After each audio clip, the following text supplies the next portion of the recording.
হচ্ছে না ব্রহ্মদৈত্য বাবা। এই এক গোপালের জ্বালায় তো দেখছি কৃষ্ণনগরে আমাদের আর থাকা যাবে না। কিছু একটা করুন বাবা, না হলে আমরা কোথায় যাব, কি খাবো? আরে চুপ কর। এই গোপাল গোপাল আর গোপাল, ওই এক গোপালেই দেখছে আমার চোখের ঘুম সব উড়িয়ে দিল। বাবা, আমি কি একটা কথা বলতে পারি? একটা কেন, 100টা বলতে পারিস, তবে কথাগুলো যেন কাজের হয়, বুঝেছিস? বাবা, আমি বলছিলাম কি, জ্যান্ত গোপালকে যখন আমরা কিছুতেই কব্জা করতে পারছি না, তখন মরা গোপালকে আমাদের দলে ভিড়িয়ে নিলে কেমন হয়? মরা গোপালকে আমাদের দলে ভিড়িয়ে নেব? এই পেতনি কি বলতে চাইছিস? একটু খোলসা করে বল তো। ও, আমি হয়তো বুঝতে পেরেছি পেতনির কথা।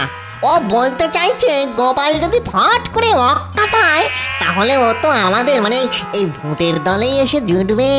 ঠিক ঠিক, গোপাল তখন আর আমাদের কাছে বাগড়া দিতে পারবে না। উপরন্তু ওর যা খোলটাই মাথা, সেই মাথাকে কাজে লাগিয়ে আমরা কৃষ্ণনগরের মানুষদের আরো নাকানি চোপানি খাওয়াতে পারবো। বাহ বাহ বাহ বাহ বাহ, বেড়ে বুদ্ধি, খুব ভালো বুদ্ধি। কিন্তু প্রশ্ন হচ্ছে গোপাল মরবে কবে? হ্যাঁ, ও মরবে কবে?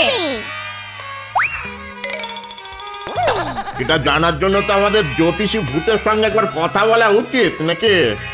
কিন্তু জ্যোতিষে ভূত এখন কোথায় ডেরা বেঁধেছে সেটা তো আমরা জানি না। শাকচুনি, বলুন ব্রহ্মদত্তি বাবা।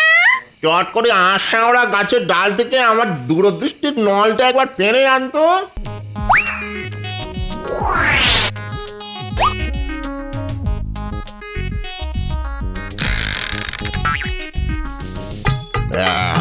দেখি, এই জ্যোতিষী ভূত এখন আছে পশ্চিমের পাহাড়ের চূড়োয়। যা, যে কেউ গিয়ে ওকে এখনই ডেকে নিয়ে আয়, যা। আমি যাচ্ছি বাবা।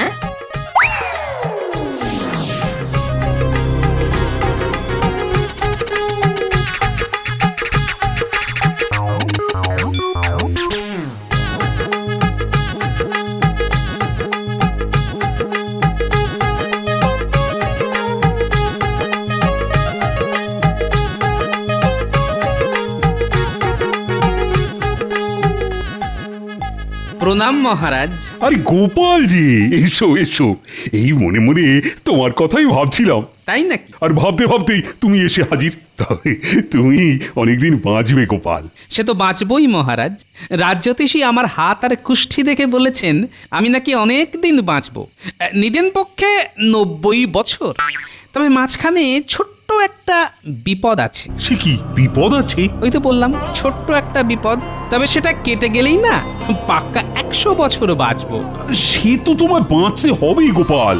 আরে নিজের জন্য না হোক, এই কৃষ্ণনগরের জন্য। কারণ তুমি ছাড়া তো এই কৃষ্ণনগর অন্ধকার। আচ্ছা গোপাল, একটু মাছ ধরতে গেলে হয় না? মহারাজ, আমার মনটাও সকাল থেকে কেমন যেন মৎস্য শিকার করে নেচে নেচে উঠছে। তাহলে চলো আগামীকাল মৎস্য মারিব খাইব সুখে করে আসি। তাই চলুন মহারাজ।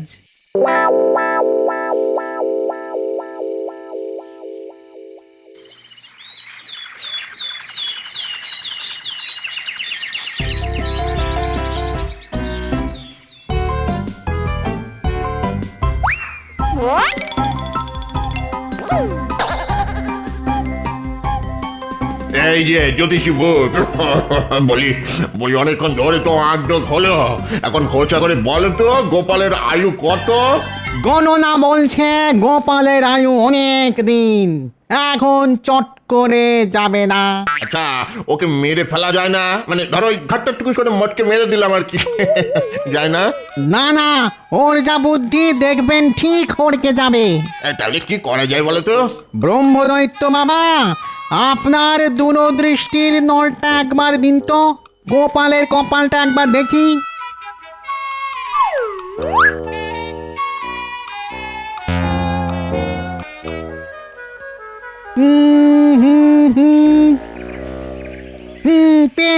পেয়েছি।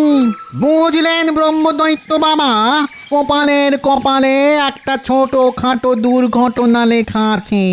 এই কিরকম কিরকম? গোপালের হাতে আজ ছিপের বড়শি ফুটে যাবার প্রবল সম্ভাবনা। ওটাকে যদি কাজে লাগানো যায়। এর মাথায় এসে গেছে। এই বিশভূত, আরে এই বিশভূত, কোথায় গেলি বাবা? বলুন ব্রহ্মদত্তি বাবা।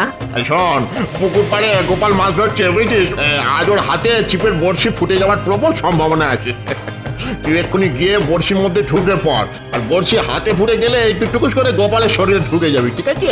আর শরীরে ঢুকে গেলেই আমার বিশ্বে সারা শরীর ওই নীল হয়ে গোপালের চোখ কপালে উঠবে, তাই তো? যা এক্ষুনি গিয়ে কাজে লেগে পড় বাবা, আমার আশীর্বাদ আছে তোর সঙ্গে। যা।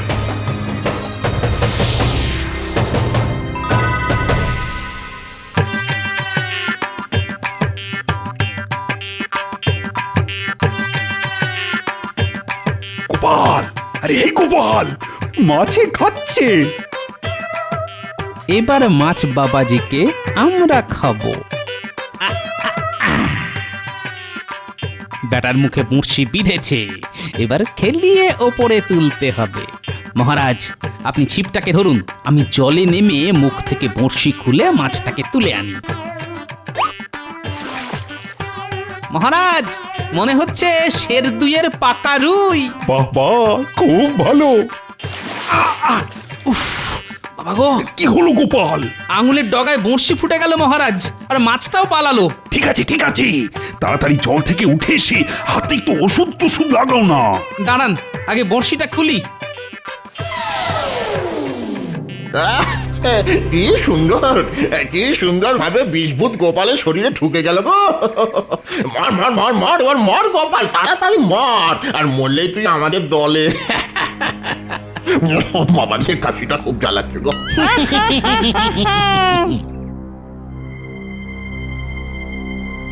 উফ, যা ফোটান ফুটেছিল না। ব্যথা করছে নাকি? হ্যাঁ, তা একটু টনটন করছে। তাহলে আজ আর মাছ ধরার দরকার নেই, চলো চলো প্রাসাদে ফিরে যাওয়া যাক। ওরে বাবা, বড্ড ব্যথা শুরু হয়ে গেল দেখছি।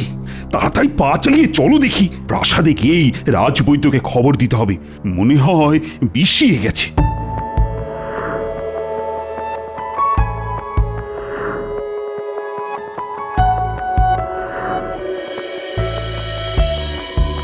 ও বাবা গো, কি যন্ত্রণা! রাজবৈদ্য, কিছু একটা করো। এই গোপালের এত কষ্ট তো আর চোখে দেখা যাচ্ছে না। আমি তো সর্বশ্রেষ্ঠই ওষুধ দিয়েছি মহারাজ। আসলে মনে হয় বড়শির মুখে অত্যন্ত তীব্র কোনো বিষ ছিল, আর তাতেই এই ধনুষ্টঙ্কার হয়ে গেছে। ধনুষ্টঙ্কার? সে তো মহাসাংঘাতিক জিনিস। না না রাজবৈদ্য, কিছু একটা করুন, গোপালকে ভালো করে তুলতেই হবে। না না না না, অধৈর্য হবেন না রানীমা, অধৈর্য হবেন না। আমি আমার জ্ঞান মতো সব চেষ্টাই করে যাব, তারপরে ওই ওপরওয়ালার হাত। উপরওয়ালার হাত কেন বলছেন? তাহলে কি গোপাল? হ্যাঁ রানীমা, ধনুষ্টঙ্কারে বড় একটা কেউ বাঁচে না। এই, তুমি চুপ করো তো দেখি, মুখে তো ভালো কথা আসে না। কেন? ভালো কথাই তো বলছি মহারাজ। গোপাল মরে গেলে আর কারো ভালো না হোক, আমার তো ভালো হবেই মহারাজ। দু হাতে আপনার রাজকোষ ফাঁকা করে দেব। হ্যাঁ, মাগো, দেখো দেখো রাজবৈদ্য, ওর নাড়িটা একবার ভালো করে দেখো দেখি। ভালো না, নারীর গতি একেবারেই ভালো না। মনে হচ্ছে সারা শরীরে বিষ ছড়িয়ে যাচ্ছে। মহারাজ, মহারাজ, ওর বাড়িতে একটা খবর দিন তো। আমি খবর পাঠিয়েছি। ওগো, ওগো, কি হয়েছে তোমার? বলো কি হয়েছে, বলো বলো কি হয়েছে? আমি চললাম গিন্নি। আচ্ছা, নারী নারী বন্ধ হয়ে গেল। তার মানে গোপাল চলে গেল? মরেছে মরেছে, গোপাল মরেছে, গলা ছেড়ে বলো সবাই, গোপাল মরেছে।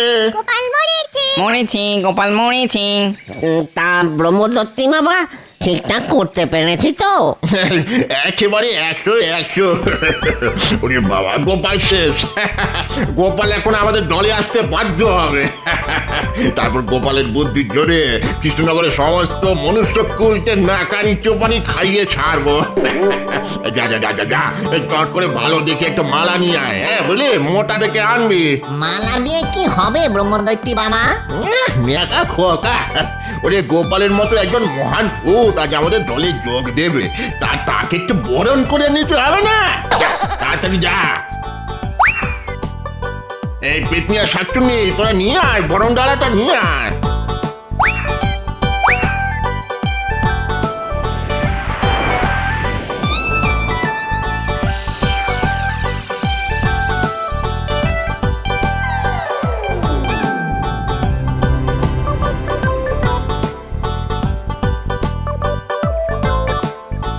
ওই তো গোপাল আসছে। গোপাল এসো এসো গোপাল, পরো মালা গলে, পরো মালা গলে, মালা পরো গলে। আমরা রইব তোমার বুদ্ধি ছাতার তলে।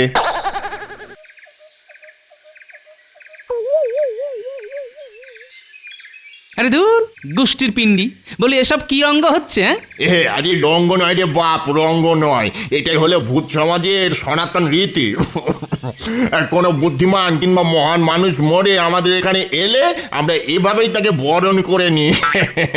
আমাকেও করেছিল, এটাই করেছিল, মনে আছে তো? হ্যাঁ, আমার নাম ব্রহ্মদত্তি, ভূতদের রাজা। হ্যাঁ, এসো এসো বাবা। ব্রহ্মদত্তি ভূত, ভূতেদের সমাজ, এই এই এসব কথা বলার মানে কি? হ্যাঁ, বুঝতে পেরেছি, তুই এখনো ঠিক মতো তোর অবস্থাটা বুঝে উঠতে পারিস না। হয় ওরে বাপ, হয় রে হয়, সকলেরই এরকম হয়, আমারও হয়েছিল। মরে যাওয়ার ঝটকা আর খটকা কাটাতে কিছুটা সময় লেগেছিল রে বাপ। তার মানে তুমি বলতে চাইছো যে আমি মরে গিয়ে ভূত হয়ে গেছি আর ভূত হয়ে তোমাদের এখানে চলে এসেছি? ঠিক তাই। আমি বিশ্বাস করি না, এ নিশ্চয়ই তোমাদের কোনো ছলনা। ছলনা নয় রে বাপ, এর মধ্যে কোনো ছলনা নেই। তবে হ্যাঁ, তোর মতো ধুরন্ধরকে মারতে আমাকে একটু ছলনার আশ্রয় নিতে হয়েছিল। এখন থেকে তুই আমাদের মন্ত্রী, বুঝেছিস? এখানে থেকে আমাদের বুদ্ধি দিবি, আর সেই বুদ্ধির জোরে আমরা এই মানুষদের মাদর নাচে নাচাবো। কি মন্ত্রীর পদটা পছন্দ হয়েছে তো? এসব কিছুই আমার পছন্দ নয়, আমি বাড়ি যাব। বলে কি রে, বাড়ি যাবে? মামার বাড়ি? শোন রে বাপ, এখানে একবার এসে পড়লে আর তো বাড়ি ফিরে যাওয়া যায় না। আর বাড়ি ফিরেই বা কি করবি, ছাতার মাথা। ওই যে কথায় আছে না, বুঝলে চোখের পাতা, কে বা পিতা, কে বা মাতা। মানে চোখের পাতা বুঝলে বাপ মা কেউ নয় রে। শোন রে বেটা, তোর বাড়ির লোকেরা তো এতক্ষণে তোকে খরচার খাতায় লিখে দিয়েছে টুকুস করে। চোখে তুলসী পাতা দিয়ে খাটিয়ায় শুয়ে রেখেছে। আমাদের সকলেরই এই রকমই হয়েছিল। আবার বলছি, এ সবই তোদের মন গড়া কথা। গোপালকে কেউ খরচার খাতায় লিখে দিতে পারে না, বুঝলি? লিখে দিতে পারে না? হ্যাঁ, না, পারে না। তাহলে এই নে আমার দূরদৃষ্টি নল, চোখে লাগিয়ে দেখে নে তোর বাড়িতে এখন কি হচ্ছে। হ্যাঁ, আরে কি হলো দেখ।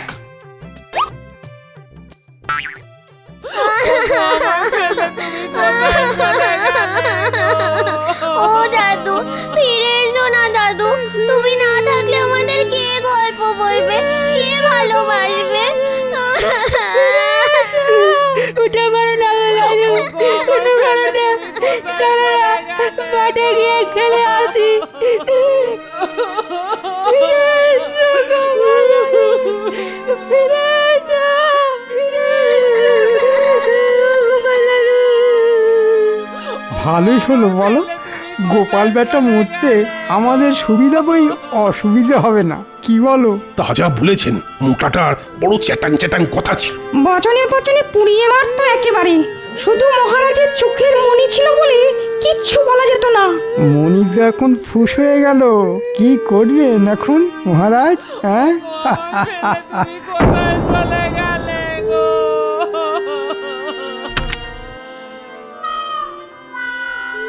টাকা কড়িগুলো কোথায় রেখে গেছে? টাকা কড়ি না, যেমন করেই হোক বাবাকে শ্মশানে নিয়ে যাওয়ার আগেই ওগুলো খুঁজে পেতে হবে। আচ্ছা আচ্ছা, বাবা আবার ওই বিছানার তলায় রাখেনি তো?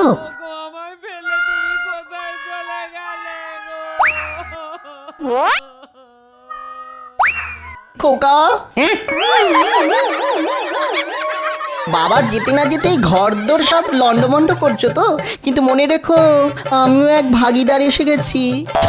বাবাকে ছেড়ে ঘরেতে কি করছো ভাই?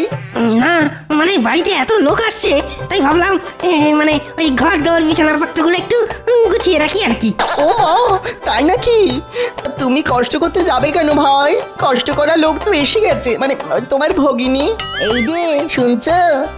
ব্যাস হয়ে গেল, শকুনের দল ঠিক এসে হাজির। কিছু বলছো? শোনো, বাড়িতে 5 জন আসছে, ঘরটিতে গুছিয়ে রাখো তো। তোমার মায়ের তো এখন মাথা ঠিক নেই, তাই এই ফাঁকে তন্ন তন্ন করে খুঁজবে কোথায় টাকা কোথায় গয়না এসব রেখে গেছে তোমার বাবা, না হলে তোমার দাদা কিন্তু সব নিয়ে নেবে। ছি ছি ছি ছি ছি ছি, এই আমার নিজের ছেলে, এই আমার জামাই। হ্যাঁ রে বাপ, এই হলো সংসারের আসল চেহারা। ভেবে দেখ মন কেউ কারো নয়। তাই তো বলছি, সংসারের কথা ভুলে গিয়ে খোলা মনে আমাদের এখানে থেকে যা, দেখবি কত আনন্দ, কত মজা। আমি আরেকটু দেখতে চাই। ওগো আমার ফেলে তুমি কোথায় চলে গেলে গো?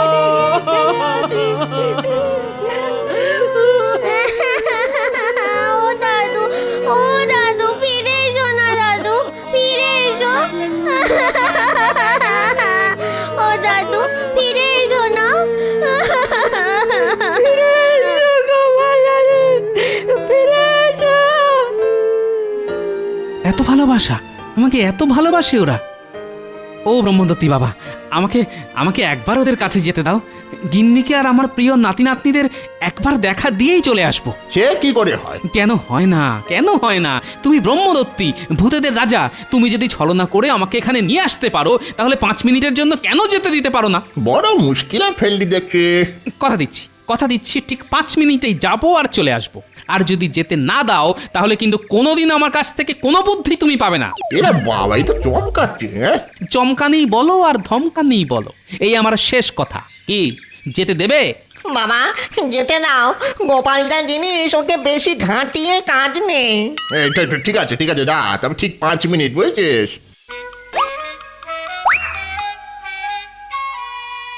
হ্যাঁ, একবার মানে মানে গিয়ে নিজের খোলে ঢুকি, তারপর তোদের বুঝিয়ে দেব কত বছরে 5 মিনিট হয়। বেটা বজ্জাতের ধাড়ি ভূতের দল।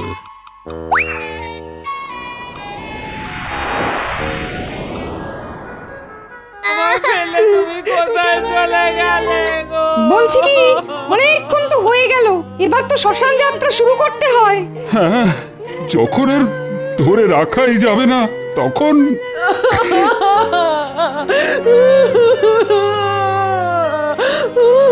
না না না, ওকে ওকে তাহলে নিয়ে যাবেন।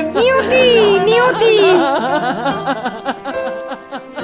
ওঠো গোপালের বউ, ওঠো, চোখ মোছো, অনেক কাজ আছে তোমার। এখন শক্ত না হলে তো গোপালের আত্মাই কষ্ট পাবে। গোপালকে আমি ছেলে বলে ডাকতাম, আজ আমি বুঝতে পারছি সন্তান হারানোর যন্ত্রণা। বাবা বাবা, তুমি যেও না বাবা, তুমি চলে গেলে আমি আর কাকে বাবা বলে ডাকবো? ও বাবা, তুমি তো কিছুই বলে গেলে না বাবা। আপনার মতো শ্বশুরমশাই পেয়ে আমি ধন্য, কিন্তু আমাকে কিছু না দিয়েই চলে গেলেন বাবা।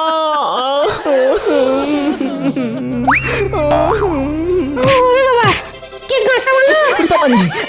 বাবা মাথা ফুলে চালু হয়ে গেল। কে রে? ভূত মারছে গো, ভূত মেরে ফেললো আমায়, ভূত। ওরে বাবা, বাবার ভূত, পালা। চুপ, বাবার ভূত নয়, তোদের জ্যান্ত বাবা। তবে তোদের আর ছেলে জামাই বলে স্বীকার করি না। যা যা, দূর হয়ে যা সব। ওগো তুমি ফিরে এসেছো? দাদু, হ্যাঁ গো গিন্নি, তোমার নাতি নাতনি আর মহারাজ রানীমার টানে ফিরে এসেছি আমি।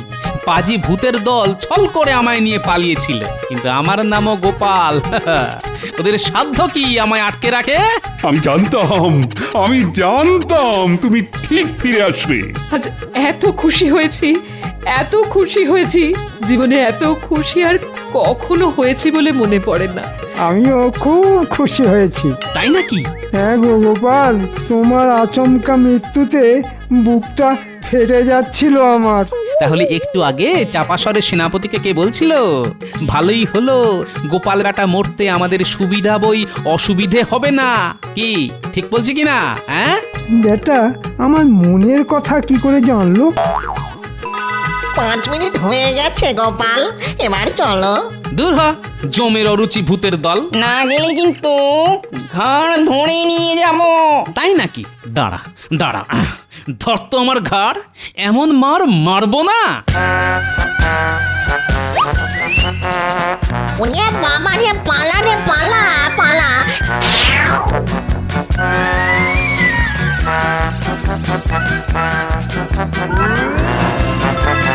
পালান পালান বাবনদাইতি বাবা, গোপাল বাঁশ নিয়ে তাড়া করেছে। সে কি গোপাল তাহলে? আর গোপাল সব কটাকে মেরে আজ তক্তা বানিয়ে দেব।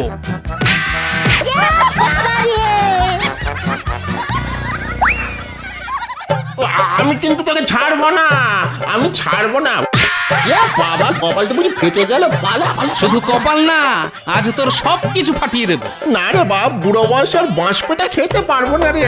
তাহলে এখান থেকে পালা, আর যাবার সময় কথা দিয়ে যা আর কখনো কৃষ্ণনগরের ত্রিসীমানায় আসবি না। আসবো না, আসবো না। এই নাক মলছি, কান মলছি, আর কখনো আসবো না। ওরে বাবা রে বাবা, এলেই কিন্তু আমার হাতে বাঁশ পেটা। পালা পালা পালা।